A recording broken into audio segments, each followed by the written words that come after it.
Well, as we all know, fans are the lifeblood of sports, but the relationship between those passionate about their team and the athletes has gotten ugly recently. We've seen fans take a more hands-on approach lately. Russell Westbrook, you'll remember, had popcorn thrown on him during a game.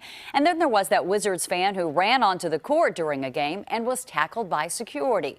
And then this happened on Monday in L.A. Jalen Crawford, wife of Giants shortstop Brandon Crawford, said on Instagram that during the Dodgers game, fans were yelling toward them, dropping F-bombs and saying Crawford sucks. Brandon sucks every at-bat, to the point where it broke the heart of their young daughter, Jaden. You can see right here in this picture a little tear on her face. Well, earlier I spoke with Dr. Shaun Fletcher, a professor of public relations and sport communication at San Jose State. And he says bad fan behavior has always been a problem, but that now the players and society are demanding a solution. I think it's sad on a number of different levels. I think what's most disheartening for me is that it is reminiscent of the growing lack of civility within our society for us to express our discontent in a way that is civil, that allows for those around us, not just family members, but even those who may not know Brandon Crawford. It should not have had to be his daughter who bore witness to just the vile, vulgar reaction to a game. I think that we need to take a step back and we need to have a moment of reflection as to how we got to this point. Why do you think we are here? I mean, we are seeing fans really take things over the top. Why is this happening? Again, I think that we're at a point in our society to where if there are no hard boundaries, we've lost the ability to create our social boundaries.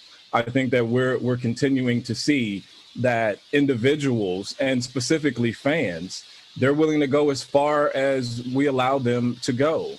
And when we see many of our sport leagues try to impose bans, we see that has minimal result to curb this, because when we don't see things like face recognition technology and some of these technological boundaries and barriers that can be deterrents to this type of behavior, there's nothing that's stopping them from getting a friend to buy a ticket, and they're back in the game, in the seats, doing exactly what they've done in the past.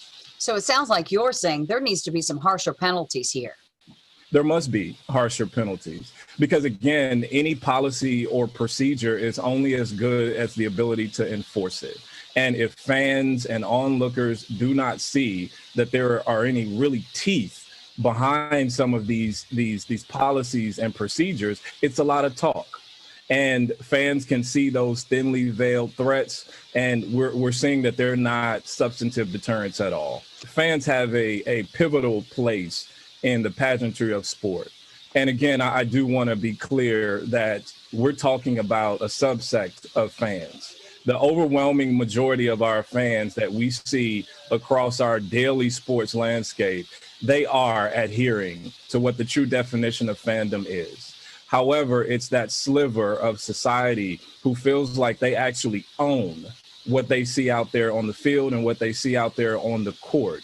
They have a deeper issue that, again, is, I believe, tied into what we continue to see in our society of the lack of understanding that we can disagree, that we can have discontent, and it can be done in a civil way that adheres to decorum, to boundaries, to respect of your fellow citizen in this country and abroad, quite honestly.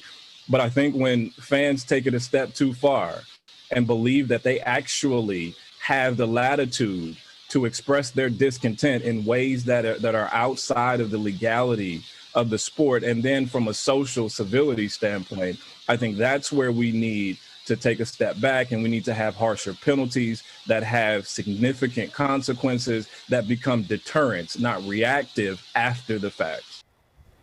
Dr. Fletcher there pointing to the unrealistic demands of fans. He says despite what a lot of people think, they are not afforded a large amount of power on the mere grounds of them being a fan, and that sporting events are not their personal playgrounds.